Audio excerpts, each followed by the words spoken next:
Assalamu alaikum, Shaykh. Wa alaikum assalam wa rahmatullah. I receive a lot of questions from brothers who get into a problem of divorce. And what I find is that a lot of them don't understand how to actually divorce correctly. Even though no one likes that word, no one likes to be involved in this. But at the same time, we really need to educate our youth, especially, and young married people on the etiquettes of divorce and how to do it correctly before they get into a problem where they don't know how many times they divorced, or if it was correct or not, and if it's counted or not, or whether they were angry when they said it or not. All of these questions they ask to make sure that it was not a divorce. طيب, Bismillah, alhamdulillah, sallallahu alaihi First of all, I would like to say divorce is not something that we encourage, or we see divorce as the last solutions. We see divorce can be something good and bad. You know, in Sahih Muslim, the Nabi Sallallahu Alaihi Wasallam said the shaitan bring all his lieutenants. And he said, what did you do? He said, I was able to convince him to steal, to kill, to do this, to do that, to fornicate, to drink. Then one of them said, I was able to make him divorce his wife. Then he said, you the best of all of them. Mm-hmm. Because breaking a family, breaking a society, you know, it's a terrible thing. Mm-hmm. You know, kids suffer, people suffer, a lot of problem comes out of divorce. Right. So in general, divorce is something many of the scholars said makruh. There is a hadith, but it's not authentic. أبغض الحلال عند الله الطلاق. It's not authentic at all. From isnad and from matan, yani, both. That the most hated things to Allah, the most hated halal to Allah is a divorce. And ulama rahimahullah criticize the isnad of this hadith. It's weak. And also the meaning. It, yeah. It cannot be hated by Allah, and at the same time it's halal.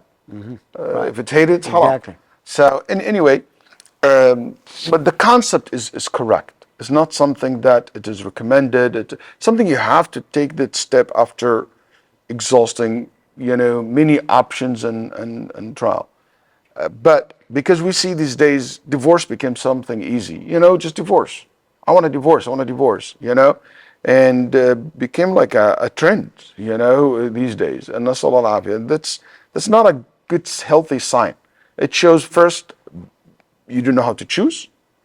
You know, two, it is because people can't take responsibility. Mm-hmm. People don't put an effort, and you know, marriage is required effort. There is a struggle, and it's not easy. Good marriages don't happen; they have to be made. Mm-hmm. So you have to put an effort into the marriage. Right. Yes, at certain point, divorce can be the best solution. Because you don't want to stay in the relationship that it's a lose-lose situation. There's no benefit from it except just suffering. You know, move on, and we keep at least a lot. You don't want to get sick or illness, or get stroke, or you know, or something of that nature. Nobody will. You're not going to be able to help yourself. I don't want the kids to live and grow up in a house where you curse each other, you fight with each other, you calling police on each other all the time. That's not a healthy environment as well. So that's important introduction to be said. Mm-hmm. Another thing I want to say is divorce has rules and etiquettes. And divorce is mas'ala qada, fatwa. In another word, each case has to be looked at by a mufti.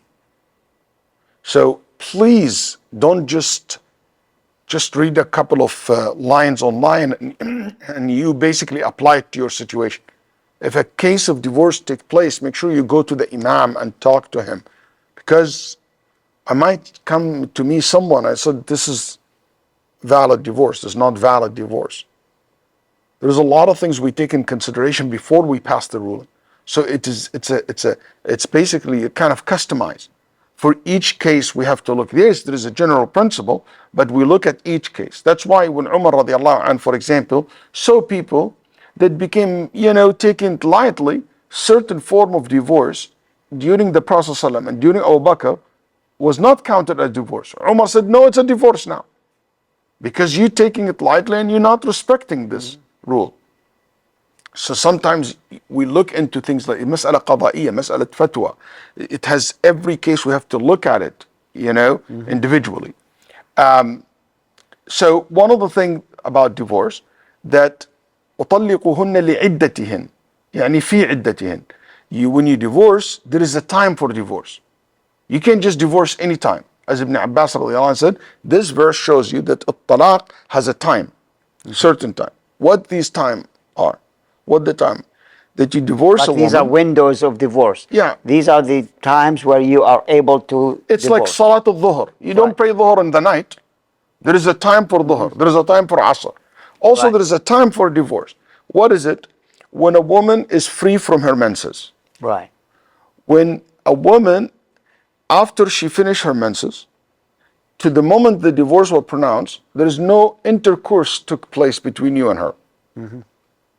So if somebody had an intercourse with her, cannot divorce her wait until she get her period, finish her period, and after that, if you want to divorce her, you can divorce her.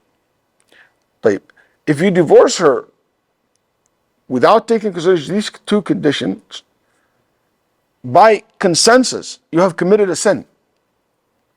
And there is a difference of opinion. Is that a valid divorce or not valid divorce? But everybody says it's haram. طلاق بدعي محرم. So it's a sin that's not allowed for you to do. And some ulama believe it counts, some it doesn't count. So you need to go to the sheikh and see what he thinks about that.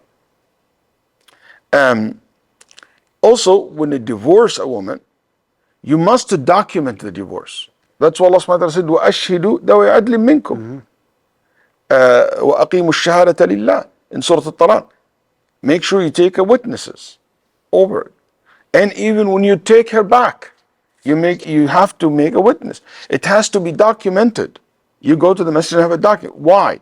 Because so many cases, I'm sure, Sheikh, you have the same thing. I don't know how many times I divorced her. I don't know when did you take me back in the time of iddah or not. Did my iddah finish? No, it didn't finish. No, I didn't mean it. No, I meant it. I don't remember. But when you have it documented and there is a documentation for it, you always can refer to it.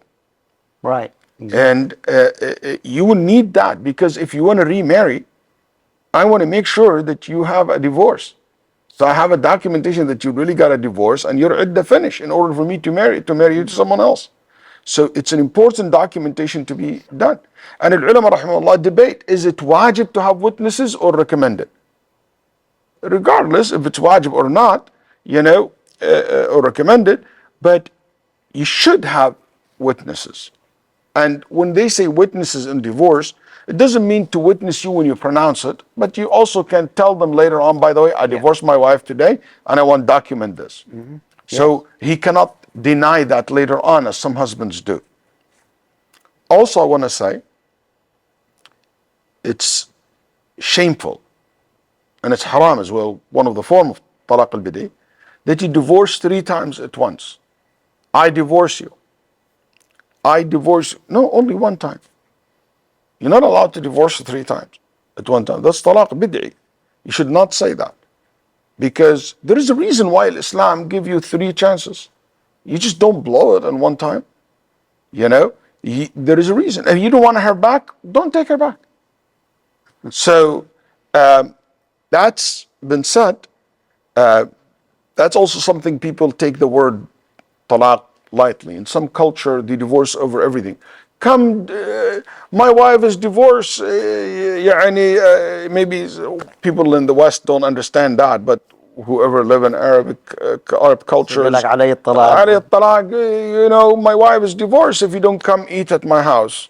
What? It's like you're playing Like with that's the how most the precious value of the thing. marriage, the value of your wife Yeah. is just over a food, or anyway. That's a sign of immaturity. Maturity, disrespect, and I don't know, no value of the marriage and divorce. So this being said, also I want to say finally, final point for me. فأمسكوهن بمعروف أو فارقوهن بمعروف. Keep them in goodness or leave them with goodness. فإمساكم بمعروف أو تسريح بإحسان. Leave them with graciousness. When we leave each other, it doesn't need to be nasty. I hate to say that, but because I cannot generalize too. But many people come to me and tell me, Sheikh, yani, why we are not like some non-Muslim who, when they divorce, they still keep They're good civil. relationships, Yeah, they're civil, civil. Yeah. move on in my life. Why it has to be nasty? Why it have to be like hatred and we sue each others and we go into fights and stuff like that? Just let it go. Sometimes it's more of ego, revenge. It's not gonna benefit you anything. Just move on. Forgive and forget and move on in your life, especially if you have kids. SubhanAllah. Allah يقول ولا تنسوا الفضل بينكم. There were SubhanAllah. good Exactly. things between I you. mean, you had good times. Yeah. All of a sudden, this is all Yeah. forgotten. And regardless of the divorce initiated by the man or the divorce initiated by the woman, which is khul', or by a third party, تطليق, يعني تفريق, يعني divorce them from each others.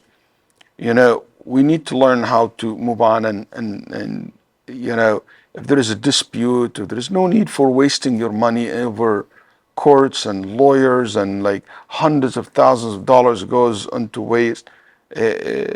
Maybe you can use arbitrations, at least Islamically, what is your right, and it's not allowed for you to take anything. Is not allowed for you to have. That's haram. Even if the court give it to you, it doesn't mean that it is halal for you to take it.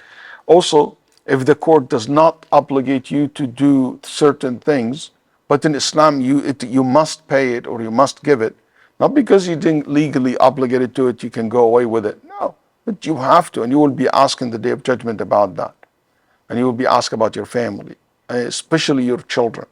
So I hope these words can really touch your heart, whoever listening to me and going through this, that I ask Allah subhanahu wa ta'ala to make it easy for you, and also ask Allah subhanahu wa ta'ala to guide us to be able to apply the Sharia and the rules and the adab and the etiquettes of Islam while we're married, while we are together, or when we leave each other. And the beautiful story of this alim, when he had a problem with his wife, he divorced her. So they asked him before divorce, he said, that's my wife, I'm not going to tell you anything about her. So after the divorce, he was asked, he said, she's my sister, I will not say anything bad about her.